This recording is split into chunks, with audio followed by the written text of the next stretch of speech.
When people say that life has a way of surprising you, I never truly believe them. I thought surprises were for movies, fairy tales, and novels that painted love in unrealistic colors. My world was predictable: wake up, work, come home, and repeat. I never searched for magic, nor did I expect it to come knocking on my door. Yet, one ordinary afternoon, I found something that changed everything: a note tucked between the pages of an old book. It all began on a rainy day in late September. I had gone into the small bookstore near my apartment to escape the sudden downpour. The shop smelled of paper and dust, the kind of scent that carried memories of quiet evenings and forgotten stories. I wasn't looking for anything in particular. I simply ran my fingers across the spines of novels, biographies, and poetry collections. My eye stopped at a weathered book, its title faded, its cover frayed. Something about it called to me. I pulled it from the shelf and flipped it open. That's when I saw it. A folded piece of cream-colored paper rested between the middle pages. The edges were worn, as though it had been there for years. I hesitated, torn between respecting someone else's secret and satisfying my curiosity. Eventually, curiosity won. I unfolded the note and began to read. The handwriting was neat, but carried a certain urgency. If you are reading this, then fate has guided you here. I don't know who you are, but I hope you believe in love, even if the world has given you reasons not to. I once loved someone with all my heart, but I never had the courage to tell them. So I wrote it here, hoping that someday someone would carry my words further than I ever could. If you know what it means to care for someone in silence, then perhaps this note is for you. My heart skipped a beat. I looked around the bookstore as though expecting someone to step forward and claim it, but there was only silence and the faint sound of rain tapping against the windows. I reread the note several times, each word echoing within me. It felt personal, almost as if it was meant for me, though I knew that couldn't be true. I bought the book without hesitation. For the next few nights, I couldn't stop thinking about that note. Who had written it? Was it a confession that never reached its destination? Or was it simply a stranger's way of unburdening their soul? The thought lingered, stirring something inside me I hadn't felt in years: hope. Weeks passed, and I carried the book everywhere. The note became like a companion, reminding me that love, even unspoken, had power. Then one evening, something unexpected happened. I was at a small cafe near my apartment, reading the very book when someone stopped at my table. "Excuse me," a gentle voice said. I looked up to see a woman about my age, her hair slightly damp from the drizzle outside. She smiled nervously and pointed to the book in my hands. "That's mine," she said softly. I froze. "Yours?" She nodded.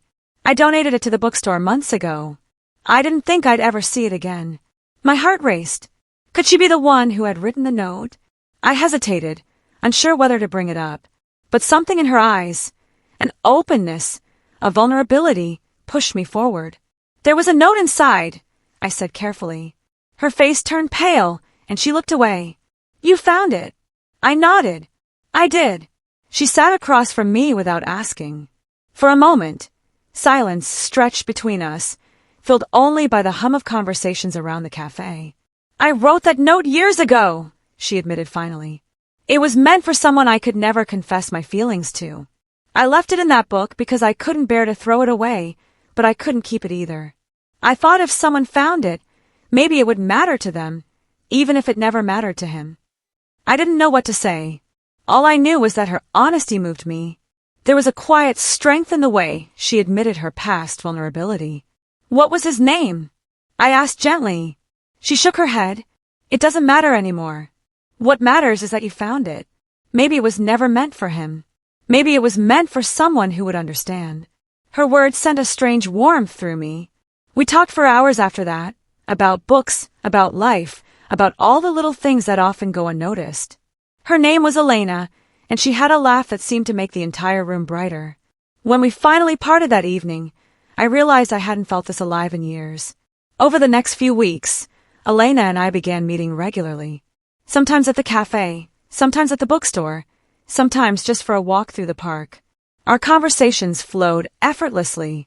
She had a way of noticing beauty in the simplest things, the way sunlight touched leaves, the rhythm of footsteps on cobblestones, the quiet stories hidden in strangers' eyes. One evening, As we walked by the river, she said something that stayed with me. Do you ever feel like the universe gives us second chances in unexpected ways? I looked at her, the glow of streetlights reflecting in her eyes. I never used to. But lately, yes. She smiled. Me too. It wasn't just the note that connected us anymore. It was everything. Our shared silences, our laughter, the comfort we found in each other's presence.